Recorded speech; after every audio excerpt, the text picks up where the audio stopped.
নমস্কার বন্ধুগণ, এখন আমাদের এখানে চলছে একটি ডান্সের শ্যুট। এই যে আমাদের ডান্সার, গেমে নিয়ে চান হয়ে বসে রয়েছে। এই যে আমি হচ্ছি ক্যামেরাম্যান, গলায় গামছা দিয়ে ক্যামেরা করছি। এই যে মুখটা ঢেকে দিই ক্যামেরা দিয়ে। আর এটা হচ্ছে এটা হচ্ছে আমাদের স্পট গার্ল। এই জলটা এনে দেওয়া, গান চালিয়ে দেওয়া।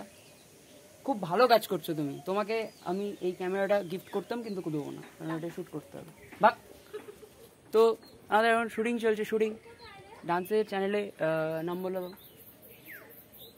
নাম কি? ইমা নিজের চ্যানেলের নাম ভুলে গেছে রে। Debsmriti dance world. Debsmriti dance world. সবাই যাও, সাবস্ক্রাইব করো, দেখো ওখানে। Like, comment and subscribe and press the bell icon. তুই বলবে না? একবারই এক ভিডিওতেই শিখে গেছে কি কি করতে হবে। টাইপস অফ ব্রেকআপ পার্ট 1 এর কথা। তো ফার্স্ট ভিডিও যেটা বানিয়েছিলাম সেটা তো বলে দিলাম না। তো এটা শর্টস, রিলস, অনেক কিছু। শর্টস রিলস তো একই জিনিস। শর্টস, ফুল ভিডিও ডিলিট কর। আসছে, দেখতে থাকুন। আমাদের জড়িটা কেমন বলবে না? খুব জঘন্য।